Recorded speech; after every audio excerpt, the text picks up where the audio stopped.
여러분 안녕하십니까? 이번 토론회 좌장을 맡은 세종대 김혜진입니다.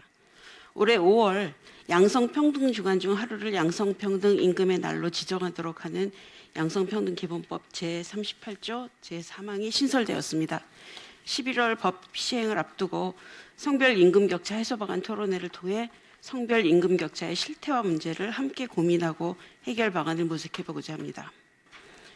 그럼 이제부터 성별임금격차 해소 방안 토론회를 시작하도록 하겠습니다. 그래서 바로 전기택 박사님의 발표로 들어가겠습니다. 오늘은 이미 저희 자장님께서 말씀해 주신 것처럼 공공기관 성별임금격차 현황 및 정책과제라는 주제로 해서 제가 발표를 드리려고 합니다. 일단 크게 어떤 배경에서 저희가 자료를 분석을 하게 됐는지, 공공기관에 대한 성별임금격차를 분석하게 됐는지 배경과 기호 말씀드리고요. 그 다음에 실제 저희가 조사한 결과 공공기관 성별임금격차 현황을 좀 소개를 드리겠습니다. 그리고 특별히 성별임금격차와 관련해서 정부가 추진한 여러 가지 제도들이 있습니다. 그래서 그중에 일가정 양립제도라든지 유연근무제도가 있는데요. 그런 제도들이 성별임금격차에 어떻게 긍정적인 영향을 미치고 있는지 저희가 분석한 내용에 있어서 그걸 함께 말씀을 드리고요. 그 다음에 전체 이 현황과 저희가 분석한 결과를 바탕으로 해서 정책 지원을 드리는 그런 순서로 진행하겠습니다. 일단 배경 및 개요는 너무나 잘 아시는 것처럼 성별임금격차라는 것은 우리나라 여성노동 시장에서 반드시 필요할 중요한 그런 과제입니다. 그래서 언론이라든지 NGO, 여성 NGO라든지 시민사회단체에서 가장 중요하게 지금 이슈로 해결하기 위해서 노력하고 있는 중요한 과제가 성별임금격차인 건 저희가 너무나 잘 알고 있습니다. 그래서 실제로 정부에서는 다양한 정책들을 통해서 성별임금 격차를 해소하기 위한 어떤 그런 노력들을 하고 있는데요. 저희들이 보기에는 그런 성별임금 격차 개선의 제일 가장 출발점 그리고 기초가 되는 것이 성평등 임금 공시를 하는 것, 실제 실태가 어떤지를 정확하게 공개하는 것이 어떤 성별임금 개선의 출발점이라고 생각을 하고 있습니다. 그래서 양성평등기본법에서도 그와 관련해서 공공기관 성별임금 현황 및 조사 또는 공표하도록 하는 그런 법적인 근거를 마련해서 지금 이런 법적 근거하에 기반해서 저희가 올해 실태조사를 진행하게 됐습니다. 일단 공공기관 임금격차 실태조사 개요는 자료를 보시면 될 것 같습니다. 일단 2020년 기준으로 해서 지정된 공공기관들 중에 알리오 공공기관 경영정보 시스템의 올해 1분기 정기 공시 보고서를 등록한 기관들을 대상으로 해서 그 기관들의 정보를 저희가 분석했습니다. 그래서 전체 2020년 기준 지정된 기관은 362개인데요. 그 중에 한 개 기관은 2019년도 결산 자료가 없습니다. 그래서 그 기간을 제외한 362개 기관의 일반 정규직과 무기계약직 남녀 임금을 비교하는 그런 작업을 저희가 진행을 했습니다. 저희가 사용한 산식들, 지표를 만들어내긴 산식들이 있는데요. 이 산식들은 잘 알고 계실 것 같아서 제가 생략하도록 하겠습니다. 특별히 성별임금 격차 관련된 산식은 OECD에서 사용하고 있는 식을 저희가 준용을 했습니다. 특별히 OECD는 중위값을 사용하지만 저희는 저희가 가지고 있는 값이 평균값이기 때문에 평균값을 적용해서 격차를 산출했습니다. 그러면 결과를 말씀드리도록 하겠습니다. 일단 전체적으로 총론적인 수준에서 보시게 되면 그래프에서 보시는 것처럼 공공기관의 성별임금 격차가 2017년부터 2019년 사이에 감소하는 걸 저희가 발견했습니다. 보시는 것처럼 특별히 민간 사업체의 정규직 근로자들과 비교해서도 그 격차가 현격하게 낮고 감소하는 것을 저희가 그래프를 통해서 확인할 수 있습니다. 그리고 특별히 저희가 보여드렸던 첫 화면의 무기계약직의 성별임금 격차가 특별히 좀 많이 감소한 걸 저희가 발견할 수 있는데요. 그 내용을 저희가 판단하기로는 정부가 추진한 정규직 전환의 어떤 그런 효과가 아닌가 이렇게 저희가 해석하고 있습니다. 이 자료는 고용노동부가 2019년에 실제로 공공 부분에서 정규직 전환을 한 대상자 직원들을 대상으로 해서 남녀 근로자들을 대상으로 해서 한 실태 조사인데요. 응답자의 약 67.3%가 여성이었습니다. 그러니까 무슨 말이냐면 실제 정규직 전환을 통해서 실제 수혜를 받은 집단의 67%가 여성이라는 걸 저희가 추정할 수 있는 것 같고요. 그 다음에 우측에 있는 그래프는 정규직 전환 후에 임금 수준을 비교했는데 사실 절대 액수는 여성이 낮습니다. 그럼에도 불구하고 전환 전후에 그 임금 수준 상승률을 보게 되면 여성들은 약 20% 정도가 되고요, 남성들은 한 12% 정도가 되는 것으로 이렇게 나타났습니다. 그래서 이런 이 두 가지의 어떤 상황들이 이 공공기관의 무기계약직의 성별임금 격차가 상대적으로 작은 그런 결과를 가져온 것이 아닌가 저희가 이렇게 해석하고 있습니다.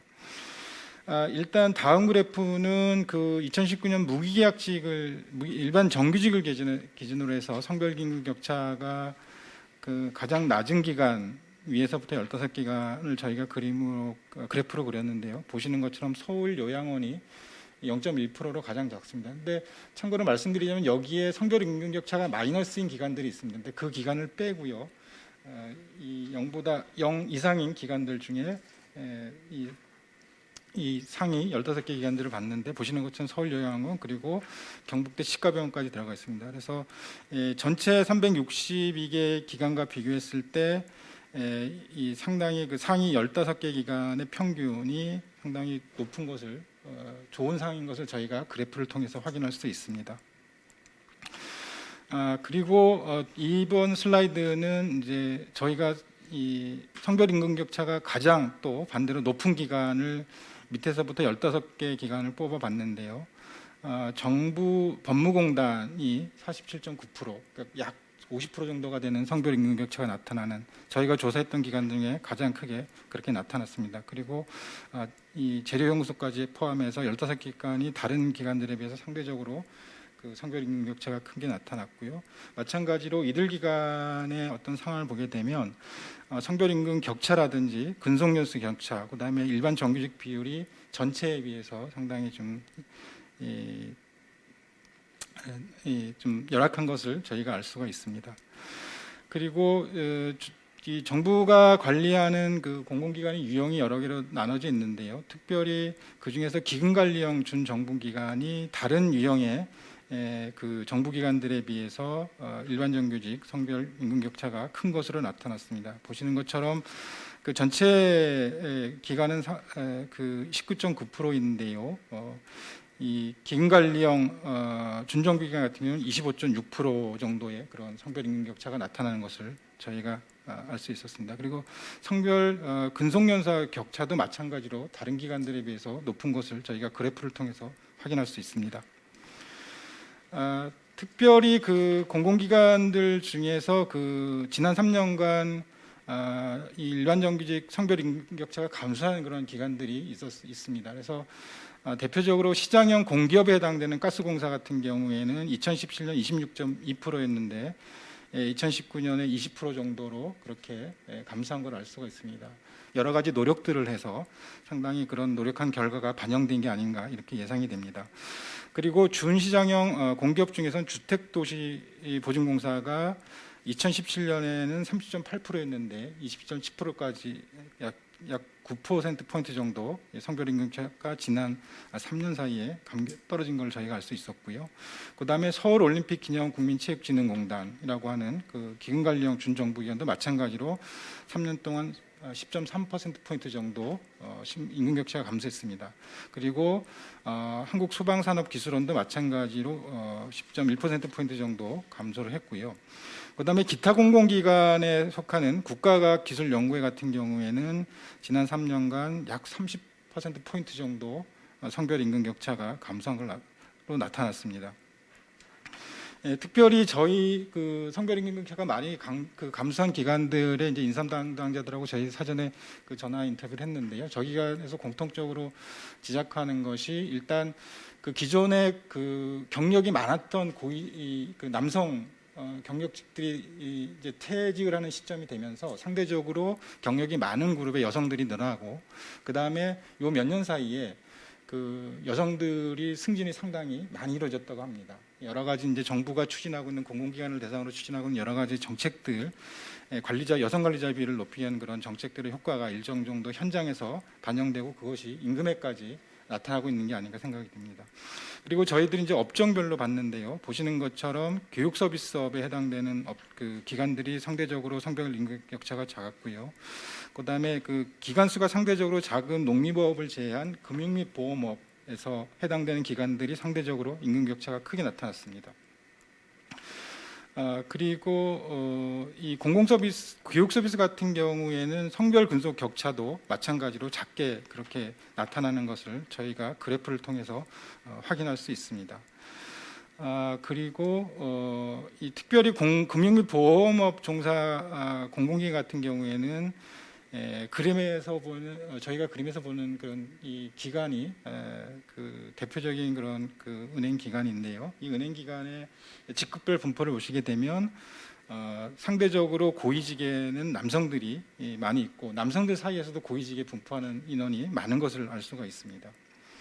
그리고 마찬가지로 이제 두 번째 사례도 은행 사례인데요. 보시는 것처럼 여기 G1에서 G3가 이제 이 관리직에 해당되는 그런 직급으로 저희가 예상이 되는데 이 직급의 남성들 같은 경우는 남성 안에 이 직급의 약 46.7%가 지금 근무를 하고 있고요. 여성들은 요 동일한 직급의 13%만 근무하고 있는 것을 저희가 수치로 확인할 수 있습니다.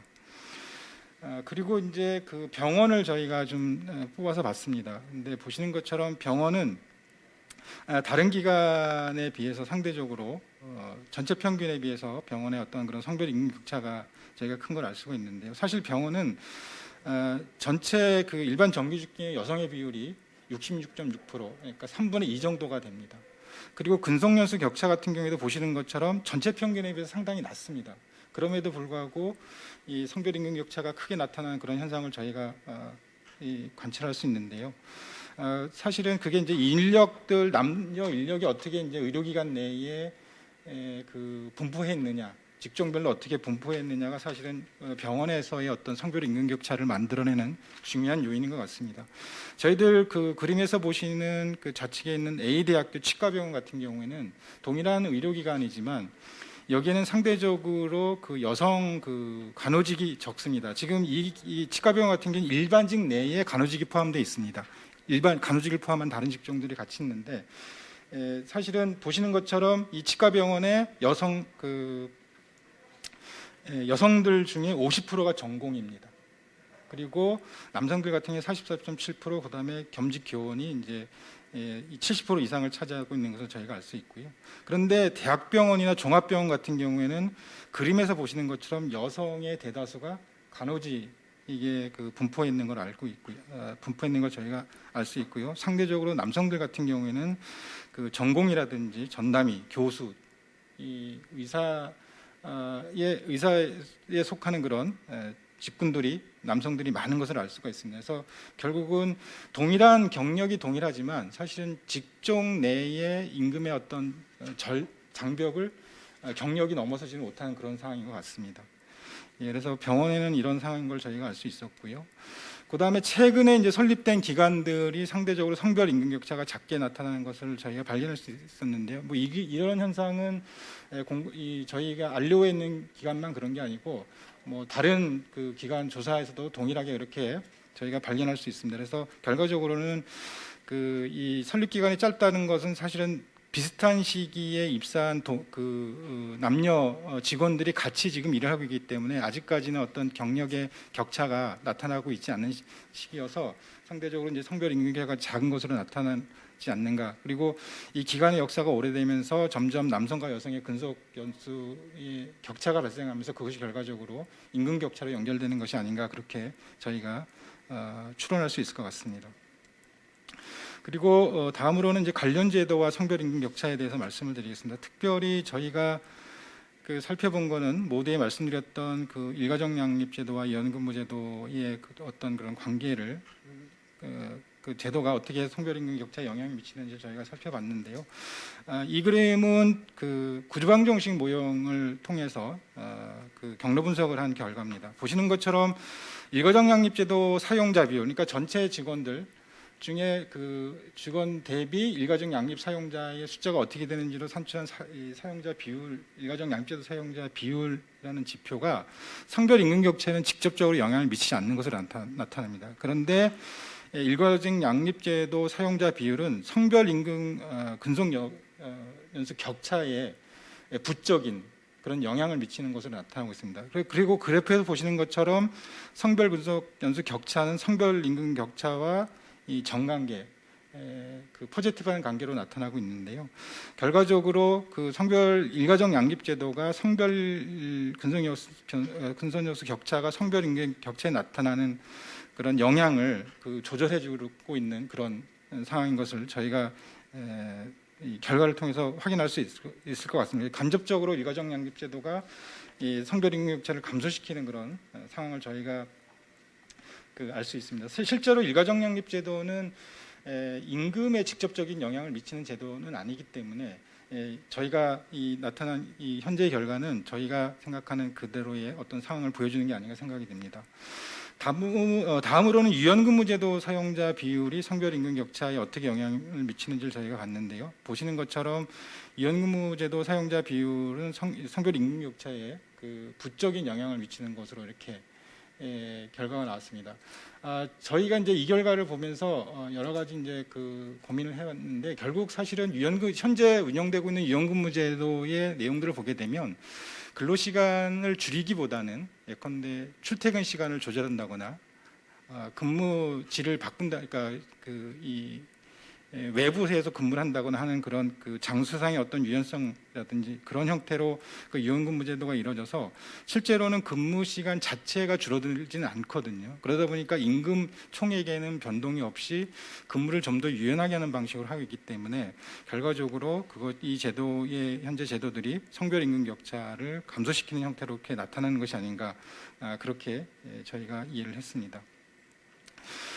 그리고 이제 결과를 바탕으로 해서 실태조사 결과를 바탕으로 해서 몇 가지 제안을 좀 드리려고 합니다. 첫 번째로는 공공기관의 성별임금 격차 개선을 위해서 정부가 본격적으로 뭔가 나서야 되지 않을까라는 그런 생각이 듭니다. 그래서 급여 인사와 같이 조직 운영 전반에 대한 진단하고 개선을 통해서 공공기관의 어떤 성별임금 격차를 개선하는 그런 촉진제를 좀 정부가 마련했으면 좋겠다는 생각이 들고요.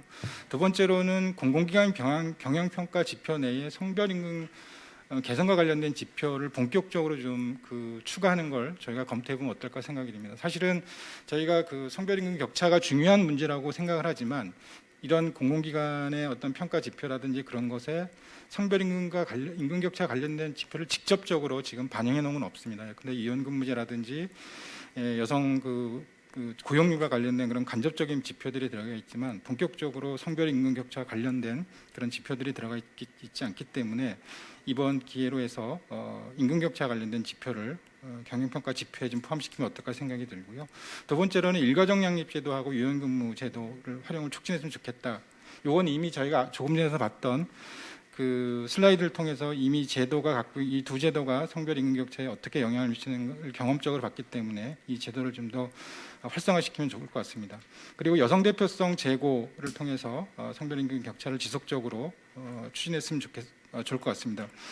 특별히 그 여성관리직 확대를 통해서 여성 대표성 제고에 대해서 말씀을 드렸는데 이미 최근에 이 임금 격차가 많이 감소한 기간에 인사 담당자들이 이야기한 것처럼 이 임금 격차를 줄이는데 여성들의 승진이 상당히 큰 지금 영향을 미치고 있는 걸 저희가 확인할 수 있기 때문에 여성 대표성과 관련된 과제를 지속적으로 추진할 필요가 있을 것 같고요.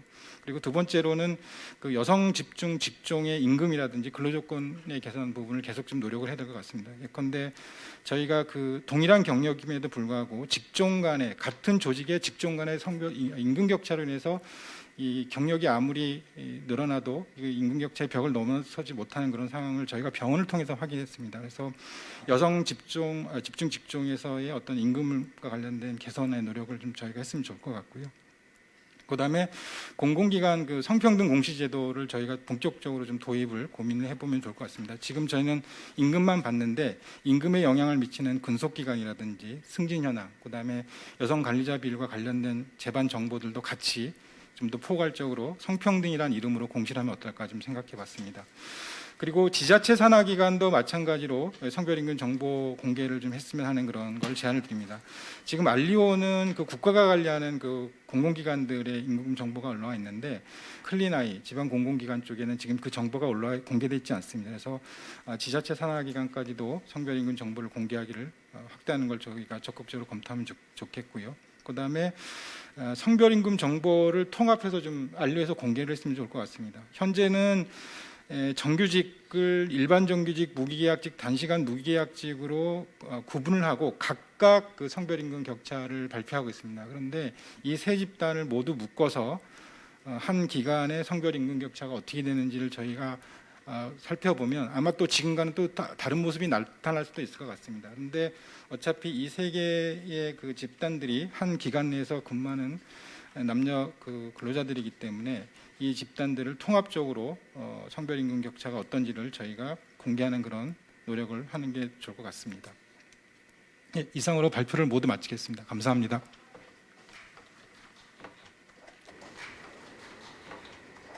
예, 수고하셨습니다. 한국여성정책연구원에서 수행했던 공공기관 임금격차 실태조사 결과를 중심으로 해서 제안까지 발표를 해주셨고요. 그중에 사실은 공공기관이나 지자체 같은 경우는 임금 공시제도 도입이긴 했지만 현재 제가 알기로는 적극적 고용 개선 조치에는 이런 사항들이 다 사실은 보고가 돼 있는데 그런 게 공개가 되지 않는 이런 문제 같이 지적을 하신 것 같습니다. 다음은 저희가 토론으로 넘어가겠습니다. 토론은 세 분이신데요. 아까 말씀드린 대로 우선 그 서울시 여성가족재단 연구위원님부터 해서 드리겠습니다. 10분씩 드리겠습니다. 안녕하십니까. 방금 소개받은 서울시 여성가족재단 공미애입니다. 일단 본격적으로 의견을 말씀드리기에 앞서서 오늘 토론회가 개최된 배경이 이 성별 임금 격차에 대한 여성 노동단체의 꾸준한 문제 제기 그리고 이 광장을 뜨겁게 달구었던 여성들의 페이 미투라는 점을 함께 상기했으면 합니다. 여성 노동단체를 필두로 3시 스탑 조기 퇴근 시위와 임금차별 타파의 날 제정 등을 통해서 꾸준히 문제 제기를 해왔던 과정이 임금 공시라는 형태로 정책에 반영되었다는 점은 대단히 큰 의미가 있다고 생각을 합니다.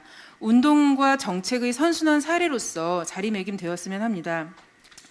이런 그 격차들을 확인시켜준다는 것 자체가 임금 공시가 갖는 굉장히 중요한 효과라고 생각을 합니다. 첫 번째는 임금 공시를 통해서 여성과 남성의 노동시간 격차, 한국의 장시간 노동의 현실이 드러나야 한다는 점입니다. 성별 임금 격차를 정당화하는 데 활용되는 핵심적인 논리는 하는 일이 다르다. 고위직급의 남성이 많다. 여성의 재직기간이 남성에 비해 짧다. 이런 주장들인데요. 사실 이런 주장은 남성이 하는 일에 비해서 여성이 하는 일이 왜 낮은 가치가 매겨지는가? 고위직급의 여성이 적은 이유는 뭔가? 여성이 왜 남성에 비해서 재직기간이 짧은가? 이런 질문을 가능하게 하기 때문에 그 자체가 매우 중요한 정보라고 생각을 합니다. 그럼에도 불구하고 동일 직종, 동일 직급, 동일 재직기간의 성별 임금 격차가 나타나는가, 그러니까 유사한 조건일 때도 성별 임금 격차가 나타나는가를 살펴보는 것은 이 성별 임금 격차를 정당화하는 핵심 논리들을 검토하는 하나의 방법이 될 수 있다는 점에서 서울시 그 투자출연기관의 임금 자료를 조건이 유사한 남성과 여성을 비교해서 살펴봤습니다. 그랬을 때 나타난 결과는 대다수의 성별 임금 격차가 수당에서 나타났다는 겁니다. 그러니까 여기에는 뭐 고위직급과 이제 하위직급의 다른 뭐 직책 수당 이런 것도 있지만 제가 여기서 강조하고 싶은 것은 시간의 근무 수당이라든지 교대 근무 수당, 현장 근무 수당, 당직 근무 수당, 그리고 연차 휴가를 사용하지 않는 것에 따른 연차 보상 수당 뭐 이런 것들이 포함이 되는데요. 이런 수당은 사실 대부분 내가 일한 시간에 대한 보상이기 때문에 이것이 공시 대상에 포함되는 것이 적절하냐에 대해서 문제 제기가 있습니다. 이제 우리처럼 성별 직종 분리가 아주 명확하고 또 남성이 다수 포함된 직종에 교대 근무나 초과 근무가 일반화되어 있다면 이것은 애초에 임금 격차가 예정되어 있다는 것을 의미한다는 점에서 고려될 필요가 있다고 봅니다. 그러니까 이런 상황을 해결하기 위해서는 수당에서 나타나는 격차를 꾸준히 확인하면서 여성과 남성의 근무 환경이나 근무 양식이 어떻게 변화하는가, 이거를 모색할 필요가 있다고 봅니다. 그렇지 않으면 근본적으로 교대 근무나 시간의 근무가 반드시 필요한가, 이런 형태로 일하는 남성과 여성이 왜 이렇게 큰 편차를 보이는가, 혹은 여성이 교대 근무를 할 수 있는 환경은 충분히 갖추어져 있는가, 이런 질문 자체가 생략되어 버릴 우려가 있습니다. 예컨대 남성이 교대 근무와 현장 근무를 전제로 숙직실, 탈의실, 화장실 이런 구조가 만들어져 있다면 이것을 개선함으로써 임금 격차를 줄일 방법을 찾을 필요가 있습니다. 이런 맥락에서 우리가 성평등 임금 공시를 도입할 때 반드시 노동수당과 연동된 수당을 함께 고려해서 그 수당을 포함한 결과값과 그 수당을 분리한 결과값을 제시함으로써 남성과 여성의 노동시간 격차까지 문제제기할 필요가 있다는 점을 말씀드리고 싶습니다. 두 번째 의견은 임금을 포함해서 성평등 공시제를 도입해야 한다라고 발표자께서 제안해 주셨는데요. 그 제안에 저도 이제 동의를 하면서, 그러니까 규정상 성별에 따른 차등을 두는 기관이 하나도 없음에도 불구하고 일관되게 성별에 따라 나타나는 분리, 편중 이런 문제들은 성별 임금 격차가 여성 개인과 남성 개인의 능력과 기여의 차이가 반영된 총합이 아니라는 것을 의미합니다. 집단으로서의 여성, 집단으로서의 남성이 점하고 있는 고용지위의 격차가 오랜 기간 동안 미쳐온 영향임을 확인하기 위해서는 최종 결과로 나타난 인원의 성별 현황뿐만이 아니라 대상자의 성별 현황 또한 검토할 필요가 있습니다. 서울시의 경우 관리 직급의 남성이 많은 것은 실제로 승진에 필요한 요건을 갖춘 여성이 적기 때문이다, 이렇게 이야기가 됩니다. 그렇다면 이를 확인할 수 있도록 승진 인사에서 최종적으로 승진한 인원의 성별만이 아니라 승진 대상자에 포함된 이들의 성별 현황 또한 파악될 필요가 있습니다.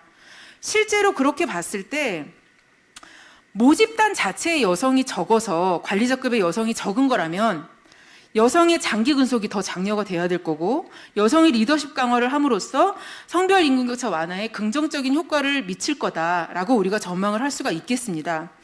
발표자께서 보여주신 것처럼 일가정 양립제도나 유연근무제처럼 노동시간의 감소 없이 약간의 근무 형식을 달리하면서 이렇게 그런 제도들이 활성화된 기관에서는 이것들이 여성의 고용 유지를 지원하고, 그럼으로써 성별 근속연수 격차를 줄여주고, 그럼으로써 성별 임금 격차가 개선되는 효과가 나타나는 점을 보여주셨습니다. 반면에 모집단 자체의 여성이 적은 것이 아닌데도 불구하고 상당한 크기의 통계적 불균등이 발견이 된다면 이는 차별의 소지를 파악하는 중요한 단초가 됩니다. 이런 맥락을 고려하여 임금만이 아니라 기관별 고용 통계를 포함하는 성평등 공시제가 설계될 필요가 있습니다. 이상 마치겠습니다. 감사합니다. 수고하셨습니다. 바로 이어서 신영석 한국보건사회연구원 선임연구위원님의 토론이 있겠습니다. 예, 저는 보건사회연구원의 신영석입니다. 제가 보기에는 결론은 이 자료 가지고는 성별 임금 격차가 있는지 모른다입니다. 왜냐하면 우리가 반영해야 될 여러 가지 통제 변수들이 있음에도 불구하고 아무것도 반영되지 않고 단지 공시 시스템이 올라온 남자 얼마, 여자 얼마 평균값 가지고 이게 격차가 있습니다, 이렇게 이야기하면 오히려 현실을 오도할 우려가 있다. 사실 일선 현장에서 분명히 성별 임금 격차가 존재한다고 저도 믿습니다. 있는데 그러려면 실태 근거를 명확하게 조사를 해서 이렇습니다, 이게 제시할 수 있어야 되지 않겠습니까? 근데 공공기관의 한정에서 조사가 됐지만 이렇게 평균만 가지고 냈을 때는 근속기관의 차이가 당연히 있고 직역 간 차이가 있고 여러 가지 조건들이 다른데 의사 직역은 대부분이 남자입니다. 지금 점점 여성의 비율이 높아져 가고 있기는 하지만 고임금을 받는 의사들은 남자들이 절대 다수를 차지하고 있고 상대적으로 작은 임금을 받는 간호사들은 여성들이 많습니다. 최근에 남자 간호사들도 급격히 증가하고 있는 건 현실이긴 하지만 의사하고 간호사하고 임금 격차가 4배쯤 됩니다. 특히 간호 직역의 절대 다수가 여성이기 때문에 근데 우리 신규 간호사 1년이면 대학 졸업하고 시장에 진입하는 간호사가 2만 3천 명쯤 됩니다. 2만 3천 명이 직장을 잡는데 취업을 해서 1년 내에 이직하는 비율이 45%입니다. 이게 어느 다른 직장에서도 있을 수 없는 그런 이야기입니다. 그러니까 여기에 종사하는 근로 요건이 대단히 어렵다는 겁니다. 태생적으로 간호는 이제 만약에 병동에 입원 병동에 근무 배속을 받게 되면 미니멈 3교대, 4교대 이렇게 해야 되는 것이고 때에 따라서는 밤 근무, 어떤 때는 낮 근무, 그러니까 생활이 일정하지 않기 때문에 더더욱이 이제 육아, 임신, 육아 이런 과정이 있으면은 여기 계속 종사하기 대단히 어려운 환경 이런 것들이 있는 거죠. 그러니까 근본적으로 근로 여건을 조금 개선해서 그래서 그분들이 장기 근속할 수 있도록 제도를 만들어주는 거, 여건을 만들어주는 거. 아까 유연근무제 말씀을 하셨는데 특히 이쪽 보건의료 파트, 간호 파트에서는 대단히 필요한 제도입니다. 모성정원제 이쪽에 계속해서 젊은 여성분들이 진입하는 그런 영역에 대해서는 당연히 결혼과 동시에 임신도 되고 출산도 하고 육아를 하지 않겠습니까? 상시적으로 몇 프로 정도가 더 추가 필요한 것인지 그러면 모성정원제 당연히 필요한 것이죠. 이제 이런 것들을 같이 연계해서 이 직역에는 특별히 여성 종사자가 많은데 이게 그늘에 있구나. 그러면 밖으로 빼내려면 이런 고민이 훨씬 더 앞서서 좀 진행됐으면 좋겠다. 그리고 지금 제가 아는 범주 내에서는 공공기관에 규정 차별을 두고 있는 데는 당연히 앞에 우리 토론자분도 그렇게 말씀하셨습니다만은 당연히 없죠. 그런데 민간 부분에는 여전히 남아 있는 것이고, 근데 제가 아는 몇몇 업주들도 이렇게 이야기합니다. 사용자 입장에 있는 사람들은 근무를 시키는데 아무래도 생산성이 어떻다 이렇게 차별이 있다 그러면 선호한다 이제 이런 이야기를 한단 말이죠. 왜냐하면 내가 이거를 운영해서 매달 월급을 줘야 되는데 근데 그 이유가 뭐냐 결국은 임신 출산 근본적인 그래서 이게 사회 분위기를 바꿔야 되는 이제 그런 문제가 있지 않습니까? 그거는 법이 뒷받침이 돼야 되는 것이고 이제 이런 것들을 제가 보기에 여성가족부나 우리 여성정책연구원 여기서 이제 그런 작업들을 지금 해 나가고 있으니. 제가 보기엔 20년 전보다 10년 전이 훨씬 낫고 지금이 그때보다는 또 훨씬 나은 그런 환경에 있습니다. 오늘 같은 자리가 이제 그런 노력의 일환이라고 보고 그러려면 훨씬 더 정교한 데이터 준비해서 제3자 다른 사람들을 설득할 수 있게 하고 그렇게 해서 정책 대안이 이루어지면 좋겠다. 이 정도 말씀드리고 마치겠습니다. 감사합니다. 이어서 바로 최미진 서울노동법률지원센터 대표님이 오늘의 마지막 토론 해주시겠습니다. 첫 번째 세션의 마지막 토론. 간단하게 하려고 했는데 처음부터 준비해온 얘기들을 다 해야 될 것 같습니다. 그러니까 우리나라의 성별 임금 격차는 OECD 회원국 중 17년째 최하위로서 평가받고 있고요. 이런 성별 임금 격차는 단순히 남녀 간의 임금 차이가 아니라 채용이나 승진, 배치 등 고용 영역 전반에서 벌어지고 있는 성차별이 응집된 결과물임과 동시에 삶의 영역에서 다시 한번 여성의 성역할 고정관념에 따른 성별 분업을 강화하는 요인으로 악순환적으로 작용하고 있는 하나의 이제 그 요소입니다. 그 원인으로 제가 지목하고 싶은 거 한 11가지 정도 됩니다. 한 가지는 여성 노동의 유연화, 즉 여성 비정규직 비율이 높은 고용 형태의 문제. 두 번째로는 여성 집중 직종의 저평가, 저임금화. 세 번째로는 여전히 주 양육자의 위치로 겪게 되는 경력 단절. 그리고 노동시장에서의 진입의 어려움과 재진입은 더 어려운 현실.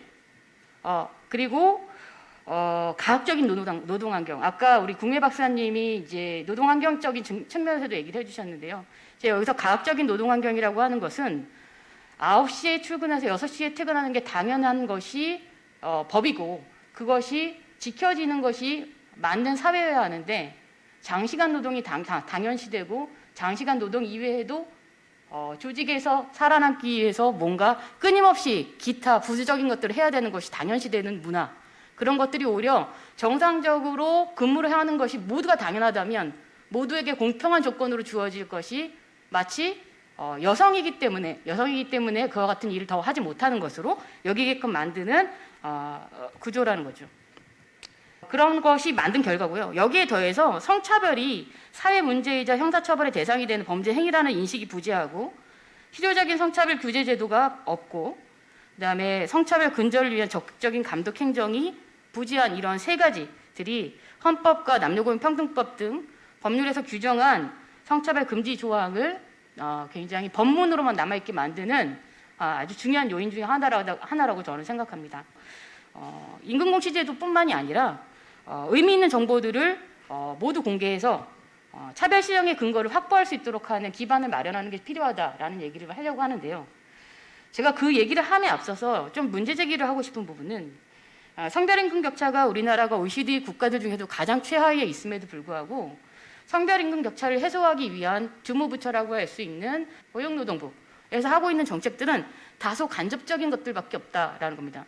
분명히 성별임금 격차의 한 중요한 원인인 성차별 문제는 범죄 행위이자 위법 행위로 아주 중하게 감독해야 하는 상황임에도 불구하고 기업들의 자발적인 개선을 독려하는 수준에 그치고 있는 현재의 정책들에 한계가 있는 것이 아니냐라는 거고요. 이 적극적 고용 개선 우리나라 이제 남녀공평등법상 줄여서 AA 제도라고 하면 예를 들어서 고용상 성차별이 아닌 것의 기준을 굉장히 낮게 설정하고 있다는 거예요. 이미 격차가 있는 산업의 평균의 70%를 기준으로 제시하면서 그것에 미달해서 제대로 이행 안 하는 것도 3년이 경과되어야 그 명단을 공개하게 되는 거고, 그때 보면 일부 공공기관에 종사하는 여성들, 입직한 여성들은 그게 오히려 캡으로 작용한다는 말도 공공연하게 하고 있습니다. 그리고 세 번째로는 그렇기 때문에 제가 드리고 싶은 말씀은 AA 제도를 통해서도 사실 임금 정보를 받고 있기도 하고 한데 사실은 실질적인 정보 공개를 통해서 각 기관들이 스스로 이 어떤 공시해야 할 어떤 그 데이터들을 입력할 때 스스로 자기 검열을 할 수 있는, 그리고 그러한 정보들이 공개됐을 때 그 조직의 구성원들이 내가 현재 차별받고 있는지 아닌지에 대해서 판단할 수 있을 정도의 정보가 공개되어야 사실은 실효적으로 뭔가를 할 수 있지 않겠는가라는 것이고, 두 번째로 드리고 싶은 말씀은 그래서 구조화된 성평등 근로조건 공시제도가 필요하다. 그냥 항목을 여러 가지 하는 건 되게 중요하지 않다라는 거예요. 사실 이 노동의 문제라는 것은 형사처벌 대상으로 두느냐 안 두느냐보다 실제 구제를 했을 때 그 성차별의 피해를 입은 사람들이 피해 회복이 되느냐 아니냐가 굉장히 중요하단 말이죠.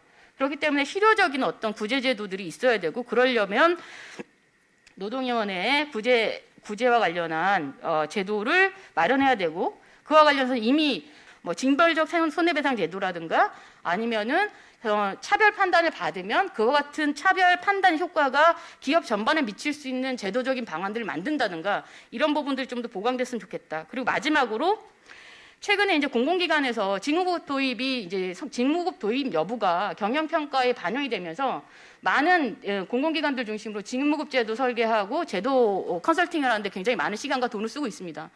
이러한 직무평가에서 어떤 것을 요소로 두고 어디에다 가중치를 더 줄 것인가 또한 결국엔 사람이 판단하는 것이기 때문에 여성가족부에서 이후에 사실 이러한 직무급 도입을 하는 각 공공기관들의 현황들을 좀 살펴서 이런 직무평가 요소들도 사실 성인지적 관점에서 한번 점검해 볼 필요가 있지 않은가 하는 말씀으로 마치도록 하겠습니다.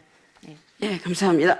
뭐 약간의 저희 토론자들이 약간의 뉘앙스의 차이 있었던 것 같아요. 근데 일단은 성별 임금 격차는 그냥 그 자체로 있는 거고, 그러니까 그게 없다라는 것보다는 그게 이제 차별에 의한 거냐 아니냐라는 부분에 대한 것들이 있고, 결국 뭐 결론은 그래서 사실은 뭐 직무급이든 어쨌든 그게 공정하게 실행된다면서 동일가치 노동 동일임금이나 이렇게 돼야 되는 거다. 그런데 그거에 가장 첫 번째 단계가 성평등 임금공시제 같은 형태고 가장 선도적으로 해야 될 부분이 공공 부분이 아닌가라는 데는 의견이 좀 모아지는 것 같습니다. 지금 아주 간단하게 한 1분 정도로 우리 발표해 주신 전 박사님께서 토론자들 얘기 듣고 혹시 뭐 코멘트나 이렇게 해주실 거 있으면 부탁드립니다. 간단하게 말씀드리겠습니다. 사실 오늘 토론해 주신 토론자분들께서 주신 말씀을 저는 사실은 모두 같은 말씀을 해주셨다고 생각이 됩니다. 뭐냐면 지금 저희가 성별 임금 격차라고 하는 그 상당히 거친 그 표현으로 그 현상을 보여줬는데 이걸 어떻게 좀 더 정교하게 만들 것인가, 그리고 누구나 수용할 수 있는 형태의 결과물로 만들어낼 것인가에 대한 여러 다양한 관점에서의 고민을 말씀해 주셨다고 저는 이해가 됩니다. 그래서 오늘 토론자들께서 주신 말씀이 사실은 이제 뭐 여성가족부라든지 노동부라든지 정부가 이후에 성평등 임금공시 또는 성별 임금 격차를 공개하는 그런 과정에서 충분히 반영하고, 그리고 그 성별 임금 격차, 성평등 임금공시제도의 어떤 발전에 밑거름이 되는 중요한 자원을 오늘 말씀 주셨다고 저는 이해가 됩니다. 그런 측면에서는 토론자분들의 토론에 깊은 감사를 드립니다. 이상입니다. 예, 감사합니다. 저희가 시간이 많지 않아서요. 여기서 첫 번째 세션 마치기로 하겠습니다. 예, 모두들 수고하셨습니다. 수고하셨습니다.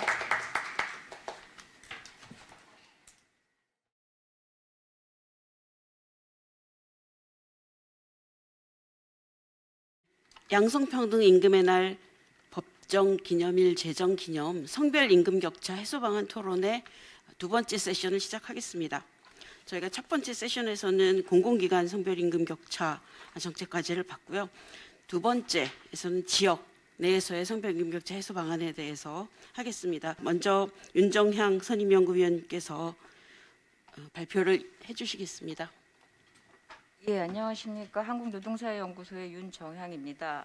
제가 오늘 발표할 내용은 지역이 주도적으로 해결하는 지역 성별 임금 격차 문제이고요. 이 주제에 따라서 작년에 이제 그 서울시 그 투자 출혈 기관 성평등 임금 공시 그 시행을 했던 그 연구를 한 내용을 요약해서 발표하는 것으로 하겠습니다.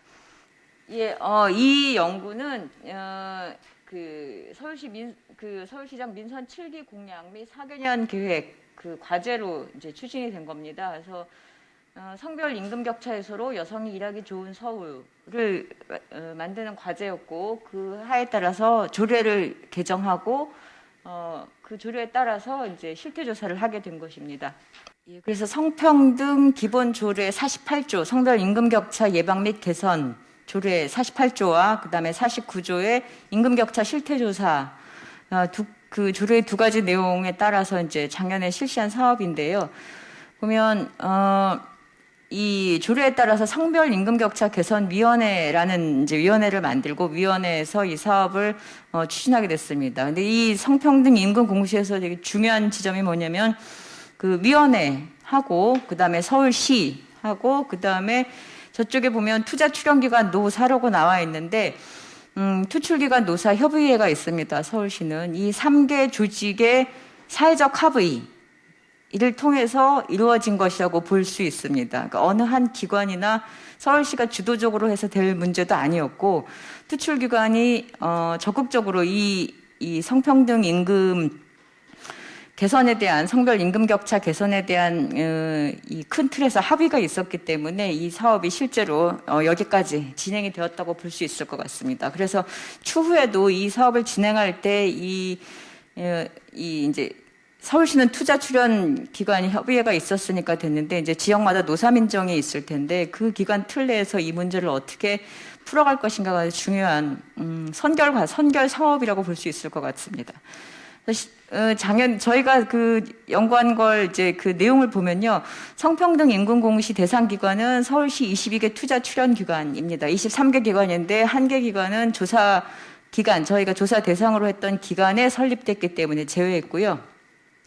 그래서 임금 공시 대상 기간은 2018년 1월 1일부터 12월 31일까지의 그 만근한 직원입니다. 만근한 재직자 중에서 만근한 직원, 그 중에서도 정규직, 정원 내의 정규직과 무기계약직입니다. 그림을 보시면 아시겠지만 정원 외에 있는 무기계약직, 기간제 근로자, 단시간 근로자는 전부 제외됐습니다. 뭐 우리가 이건 이제 추후에 또 얘기를 하는 걸로 하고요. 그래서 임금공시 대상 항목을 보면 소득세법상 근로소득에 해당하는 모든 항목을 다 포함을 시켰습니다. 그래서 임금은 기본급, 재수당, 시간의 수당, 복리후생비, 기타 소득으로 이렇게 저희가 구성을 했습니다. 이게 이제 투출 기간이라 그 임금의 기본 구성 항목은 크게 차이가 없을 것 같았으나 막상 뚜껑을 열어보니까 기간마다 세부 구성에서는 이제 적지 않은 차이들이 있었습니다. 그래서 이걸 이제 조정을 해서 이런 틀을 좀 만들었고요.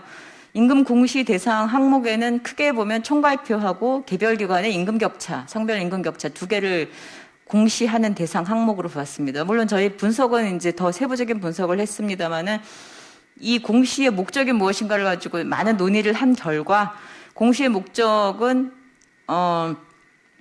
어떤 기관의 이 격차, 성별 임금 격차에 대한 문제 제기를 한다기보다는 임금 격차의 실태를 확인하고 이것을 어떻게 개선해 나가는 게 성평등한 사업장을 만드는 데 일조할 것이냐라는 그 큰 틀에서 동의를 하는 거였기 때문에 공시 대상 항목도 가능한 한 이 동의하는 수준에서 조정하는 걸로 하고 목표가 이제 그런 방향을 잡고 이제 그 항목을 조정을 했습니다. 그래서 총괄표를 보면 공시 대상의 직원 수, 그다음에 여성 노동자의 비중, 성별 평균 근속 개월, 그다음에 성별 임금 격차. 이제 근속 개월이 포함됐던 이유는 이 공공기관이 호봉제와 호봉제를 바탕으로 한 연봉제가 이제 임금의 기본 그 제도기 때문에 그걸 반영을 감안할 수밖에 없겠다라는 이제 상황이 있었고, 그래서 그런 걸 좀 보려고 근속 개월을 같이 봤습니다. 그다음에 개별 기관에서는 크게 4개입니다.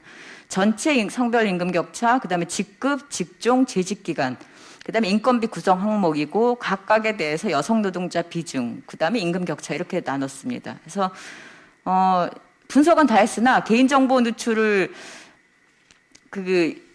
이 위험이 있었기 때문에 실제 이제 공시할 때는 특정 항목별로 예를 들면 직급별, 직종별, 뭐 재직기간별, 인건비 구성 항목별로 성별 인원이 4인 이하인 경우에는 저희가 이제 블라인드 처리, 별표 처리를 해서 공시 그 부분은 공개를 하지 않은 걸로 했습니다. 그러다 보니까 뒤에 자료를 보면 아시겠지만 무수히 많은 별표를 확인할 수도 있습니다.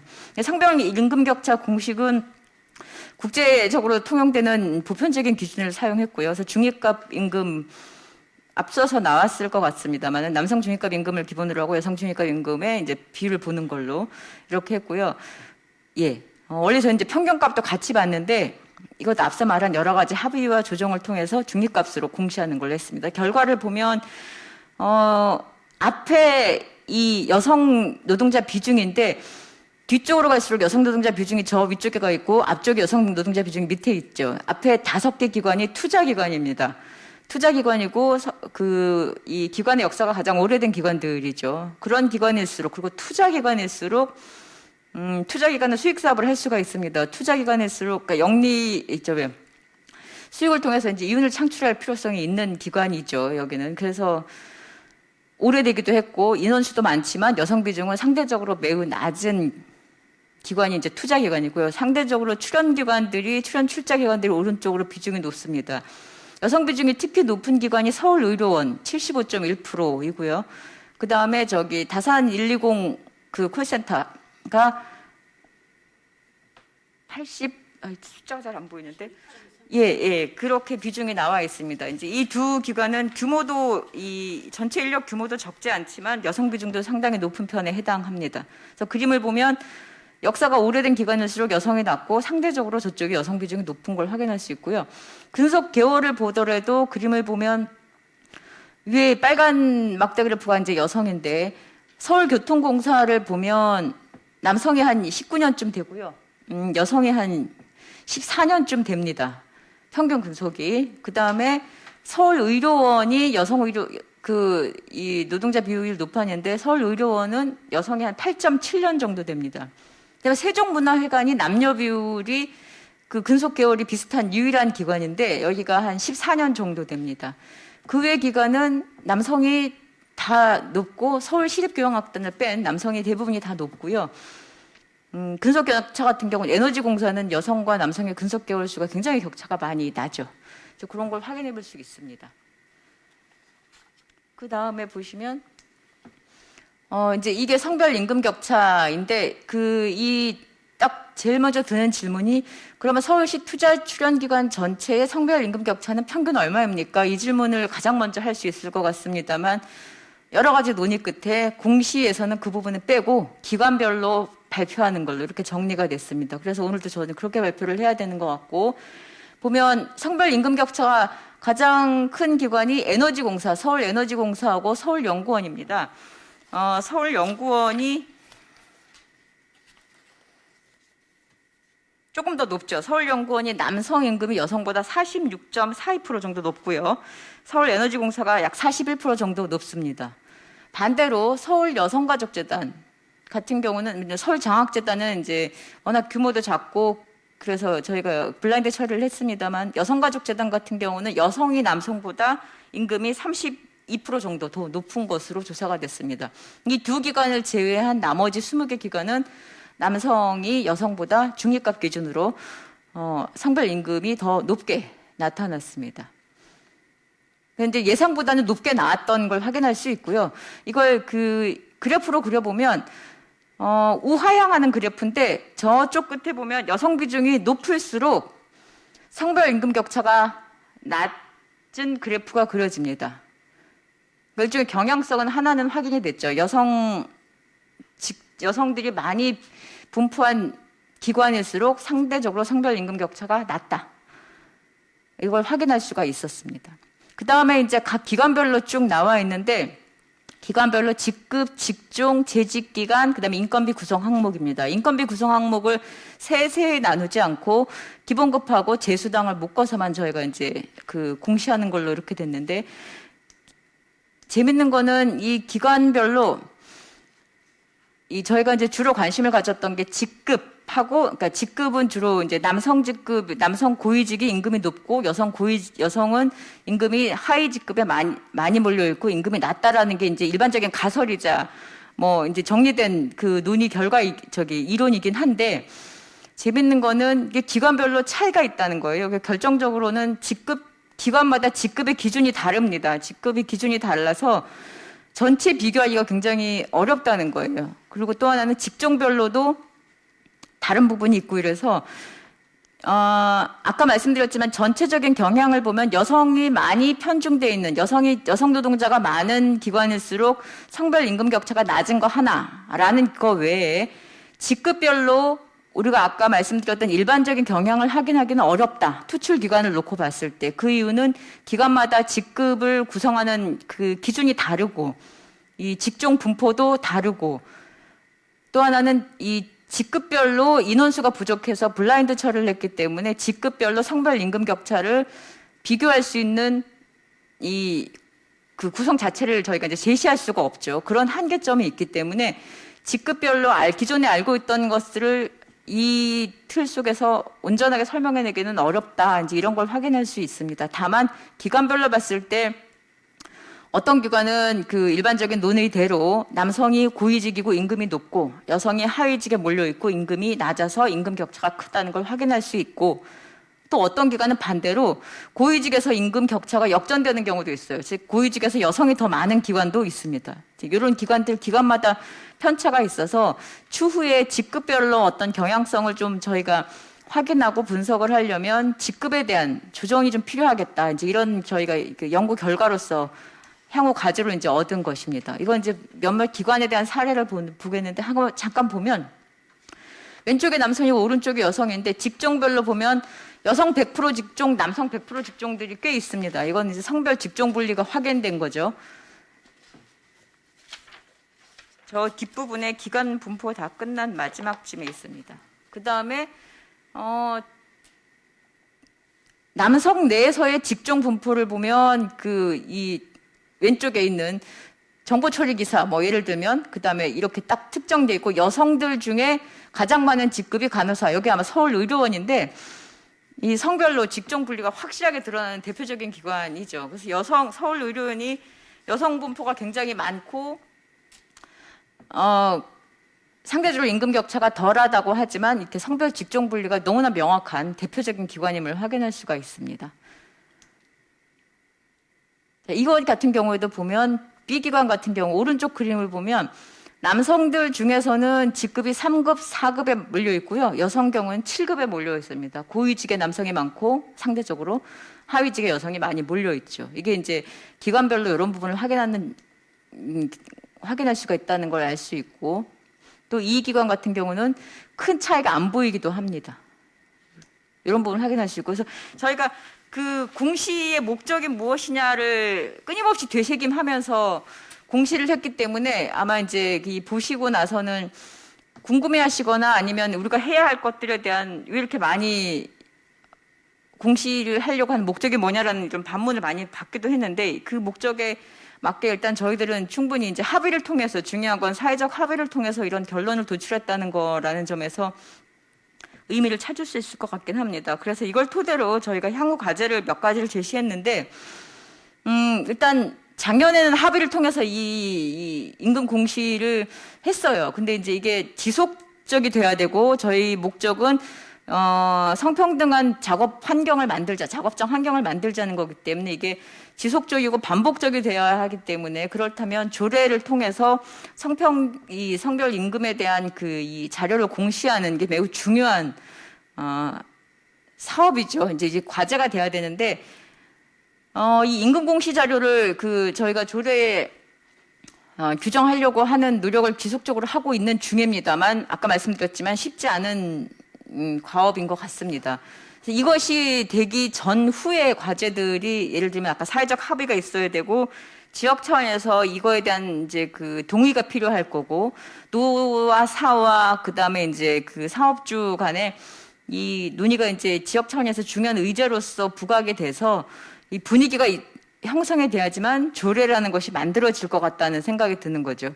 그냥 이제 상징적인 의미에서의 성평등 임금 공시에서 성별 임금 격차를 실태 조사를 하는 거는 할 수는 있는데, 이것을 주기적으로 개선해 나가겠다는 목적으로 가져간다면 주체들 간의 동의와 합의가 없어서는 절대 한 발짝도 나갈 수가 없다라는 걸 저희가 이번에 확인을 했습니다. 그래서 그런 부분에 대한 노력과 동시에 이 조례 제정이 이루어질 것 같다라는 말씀을 드릴 수 있고, 그 과정에서 세부적으로 조금 고민을 해야 될 게 이제 아까 말씀드렸던 기관별로 직종이나 직급의 기준이 많이 다르기 때문에, 이걸 성평등 임금 공시로 하려면 기준에 대한 좀 조정이 필요하다. 이걸 이제 표준화 작업이 좀 있어야 되겠다라는 말씀을 좀 드릴 수 있을 것 같고, 그러면서 이제 기관이 제출하는 자료와 그다음에 이제 서울시가 자체적으로 이 기관이 제출한 자료를 통해서 그 자료에 대한 이제 신뢰성에 대한 교차 검증이 필요하죠. 이런 부분들에 대한 후속 작업들이 제도화되는 것, 다시 말해서 시스템화되는 것이 중요합니다. 지금은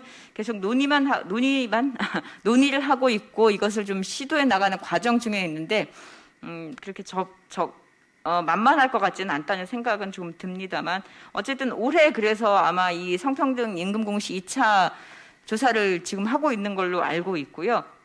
저희가 제시했던 방안은 성별 임금 격차가 하루아침에 매년 바뀌진 않기 때문에, 이거는 자료를 축적한다는 의미에서 매년 조사를 하고 발표는 2년 정도 텀으로 하는 게 어떻겠나, 이제 이런 생각이 듭니다.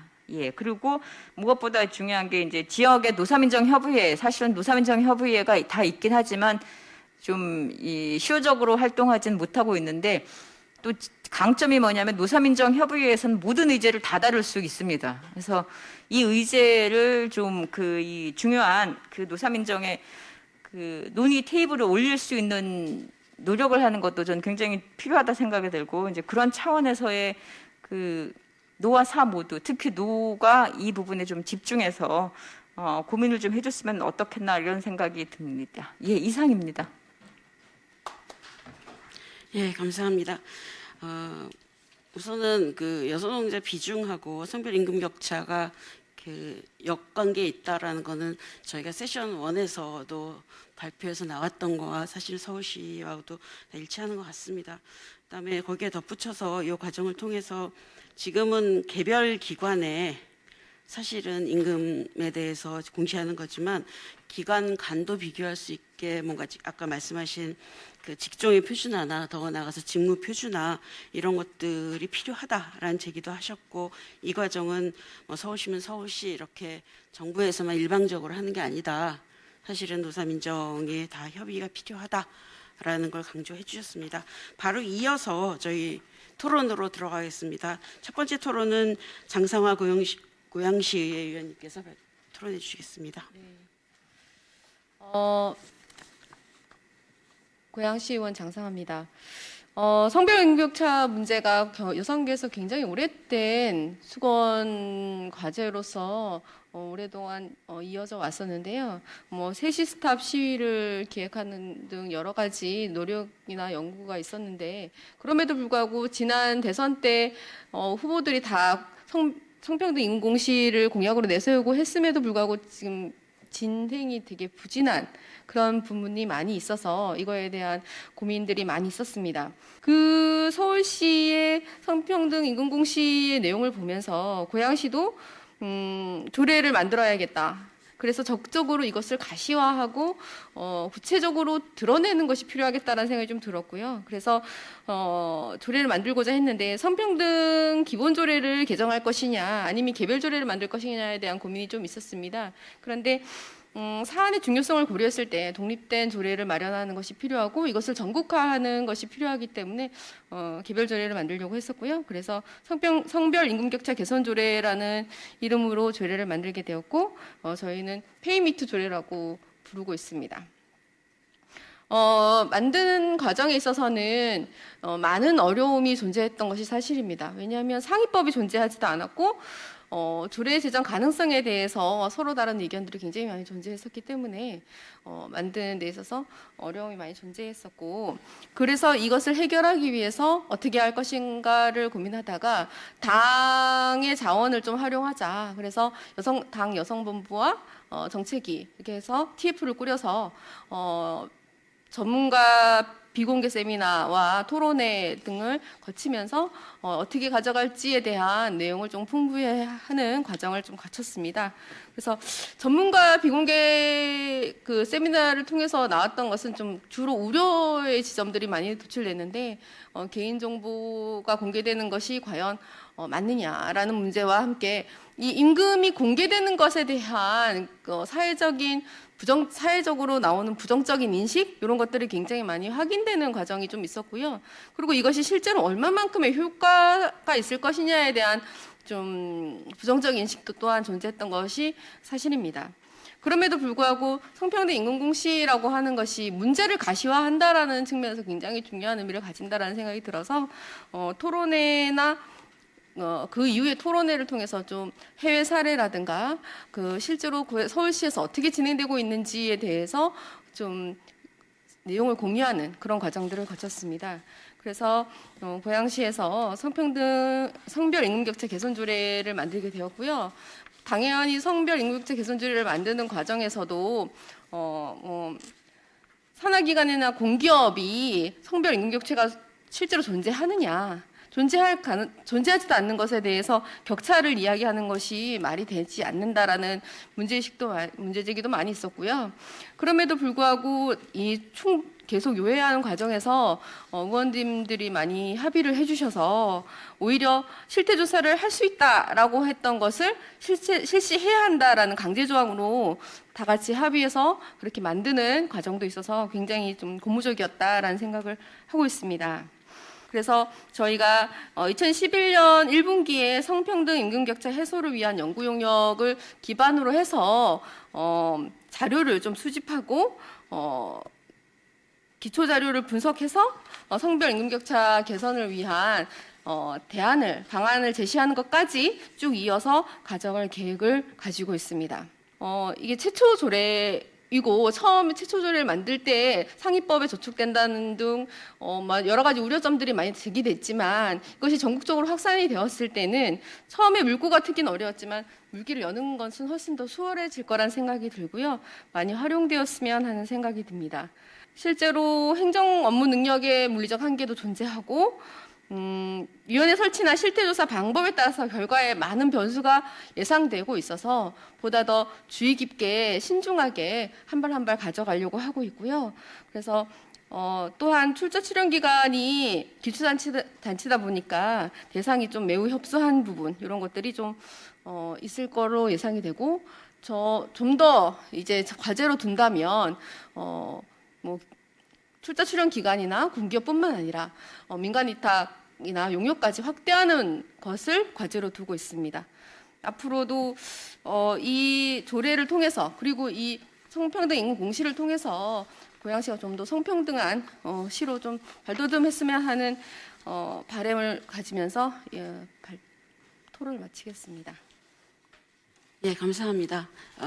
사실 기초자치로서 이런 걸 추진하기 굉장히 어려운데 하고 계신 점, 특히 이제 전국 최초로 조례로 명시화했던 그런 점이 굉장히 중요한 것 같습니다. 바로 이어서 강원도 여성가족연구원 허목화 연구위원님의 토론이 있겠습니다.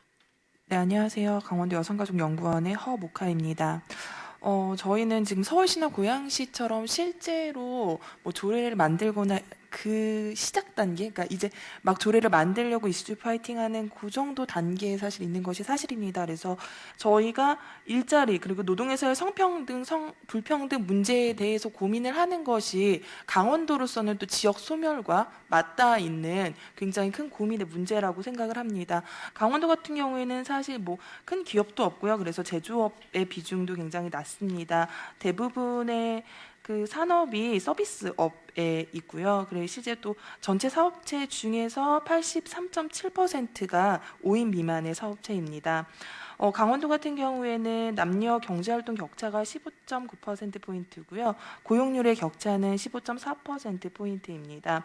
여성의 경제활동 참여율은 좀 낮은 연령대에는 전국 평균보다 경제활동 참가율이 낮고 좀 연령대가 높으면 또 전국 평균보다 경제활동 참가, 여성의 경제활동 참가가 높은 특징을 가지고 있습니다. 강원도 같은 경우에는 이제 사회복 다른 데도 다 이제 그 한국 상황이 비슷할 것 같은데요. 사회복지 서비스업이나 숙박 음식점업에 여성들이 많이 치우쳐 있고 특히 이제 강원도는 건설업이나 농업 분야에 좀 남성이 치우쳐서 산업에서의 성별 분리 현상을 보이고 있습니다. 강원도 여성 근로자 임금 근로자는 약 26만 명 정도이고요. 남성은 28만 명 정도인데요. 이 중에서 좀 고용 상태가 불안정한 임시일용 근로자의 비율은 여성이 41.2%, 남성이 28.9%입니다. 강원도의 성별 임금 근로자의 평균 임금을 좀 비교해서 살펴보면은 남성은 약 272만 원, 여성은 약 171만 원으로 여성의 평균 임금 수준은 남성의 62.8%에 불과합니다. 그리고 중위소득으로 비교를 하면은 여성의 중위 임금의 수준은 남성의 68.4%에 불과합니다.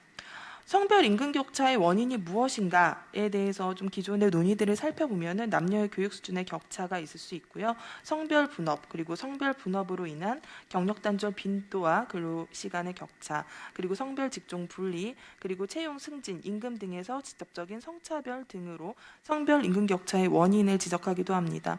사실 지금 한국 사회에서 남녀의 교육 수준의 격차를 좀 얘기하기는 어렵고요. 그 외에 등등은 앞서 얘기했던 자료들을 통해서 보신 것처럼 성별 임금 격차의 어떤 하나의 요인으로 작용을 하고 있을 것이라고 생각이 됩니다.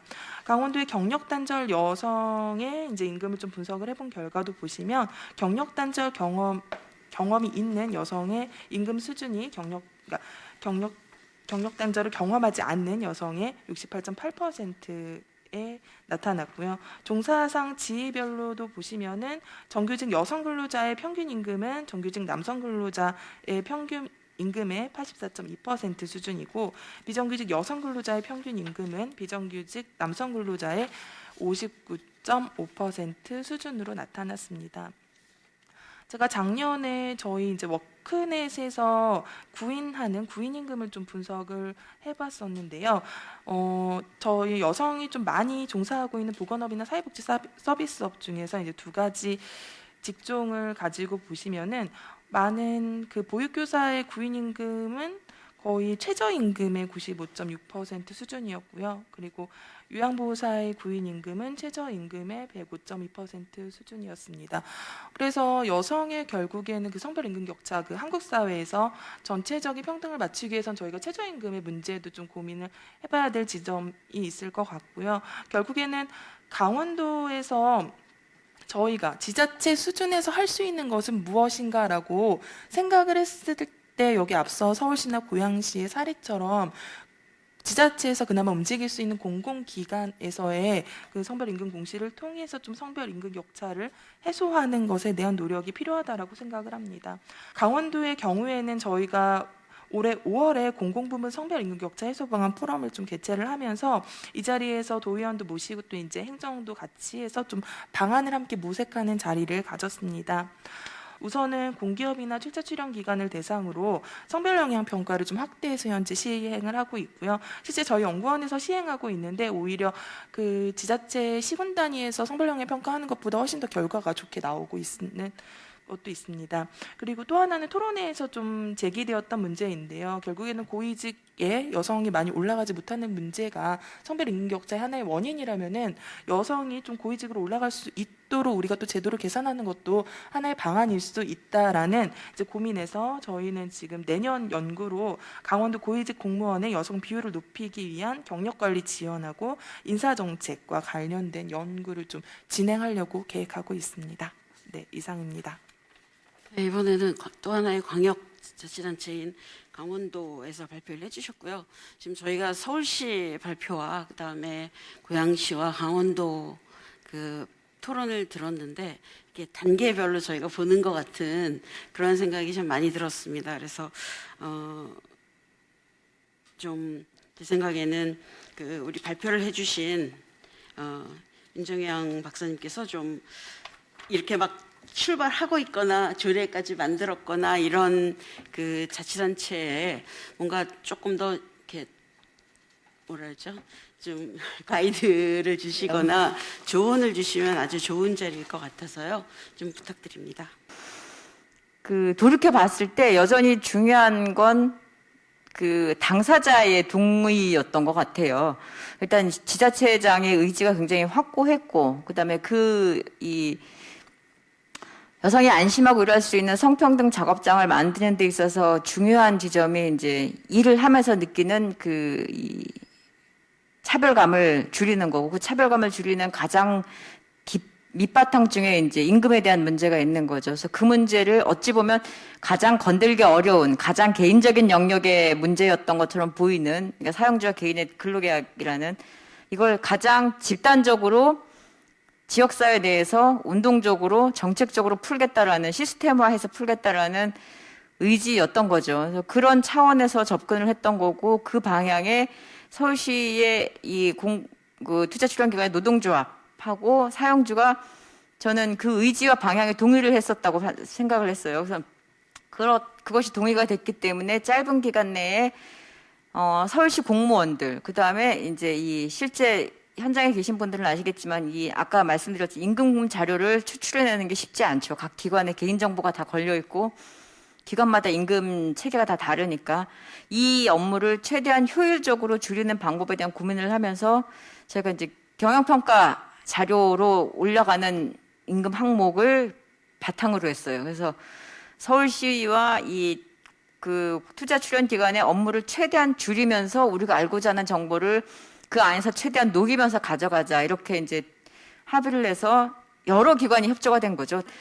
공시를 해놓고 보니까 공시할 때까지는 큰 뜻이었는데 공시해놓고 오는 이제 뒤 파장이 예상했던 파장이 만만치 않을 거였던 거죠. 1차적으로 내부에서 여러 번 걸리면서도 이제 조금씩 그 파장이 확인이 됐던 거기 때문에 최종적으로는 이제 다 동의할 수 있는 선에서 이런 이제 공시 자료가 나온 건데, 가장 중요한 건 사실 투자 출연 기관은 지자체가 관리 감독 권한을 가지고 있죠. 압박을 하는 권한을 갖고 있긴 하지만 이 기관에서 일하는 노동자와 사용주 여러 가지를 생각해 보면 압박으로 되지 않는 문제인 것 같아요. 그래서 결국 당사자가 자발적으로 동의해야 되고, 이 당사자가 동의하는 데는 노동조합과 노동조합 내에 젠더 감수성이죠. 저는 노동조합 내에 이 성별 민주주의에 대한 인식이 같이 커서 논의가 돼야 지역 의제로 올라올 수 있을 거라는 생각이 듭니다. 그래서 그런 식으로 업무 환경을 만들면서 승진과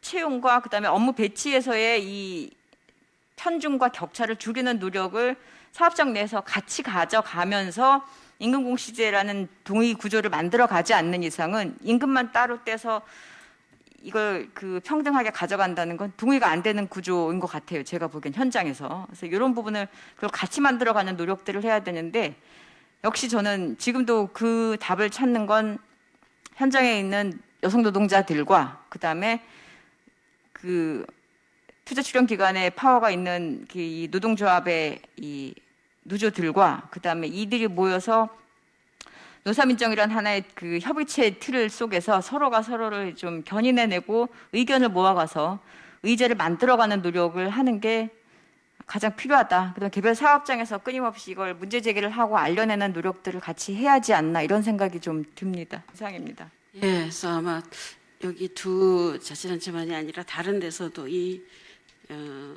토론회 자료를 보면 이게 이런 식으로 추진이 돼야 되겠구나라는 생각들을 어렴풋이 할 수 있을 것 같습니다. 그래서 저희가 이번 토론회에서 세션 1에서는 저는 중앙정부 차원에서의 공공기관의 임금 격차에 대해서 성별 임금 격차에 대해서 얘기를 했다면 두 번째 세션에서는 지방자치단체 차원에서의 성별 임금 격차 해소를 위한 어떤 노력이나 이런 부분에 대해서 얘기를 했습니다. 근데 뭐 이게 첫걸음이지만 서울시 같은 사례에서도 사실은 이렇게 해서 그냥 공시하는 것만이 아니라 각 기관별로 어떤 점이 제일 임금 격차를 크게 만들고 있는가에 대해서 뭔가 개선 방안을 도출하고 그런 걸 줄이기 위해서 노력하고 이런 부분들이 같이 가야 된다. 그래서 이게 임금 공시로 끝나는 게 아니기 때문에라는 부분을 우리가 서울시의 예에서는 볼 수 있었고요. 또 하나는 어차피 지금 저희가 1세션 다 공공 부분에 좀 제한돼서 많이 했습니다. 물론 지금 고양시에서는 이제 제한해 주시기를 위탁이나 영역까지 나중에는 확대하는 게 필요하다. 이건 서울시도 마찬가지일 거고요. 그렇게 말씀하셨지만 사실은 민간 부분에 대해서는 아직 사실은 저희가 뭐 안을 뚜렷하게 기업별로 공시하라는 걸 내기도 굉장히 어려운 상황이고 현재 고용노동부가 하고 있는 그 기업 임금분포 공시제는 굉장히 제한적인 아직도 그런 상황이 있다고 생각합니다. 그래서 먼저 공공부문에서 중앙정부나 아니면 지방자치단체가 중심이 돼서 거기에 노사민정의 형태로나 이렇게 해서 같이 다 전 사회적으로 좀 공감대를 이뤄서 같이 추진해 나가면 공공기관부터 시작을 해서 조금씩 민간기관으로 사실 확대해 나갈 수 있는 그런 가장 기본적인 첫걸음이 되지 않을까 싶습니다. 그래서 지금 각 지방자치단체에서 첫걸음을 떼고 조금 앞서가고 조금 이제 시작하고 이런 여러 가지 그 상황이 있는 게 한편으로는 굉장히 고무적이지만 한편으로는 사실은 굉장히 어려움을 겪을 거다라는 것도 다 같이 느끼고 있고 그래서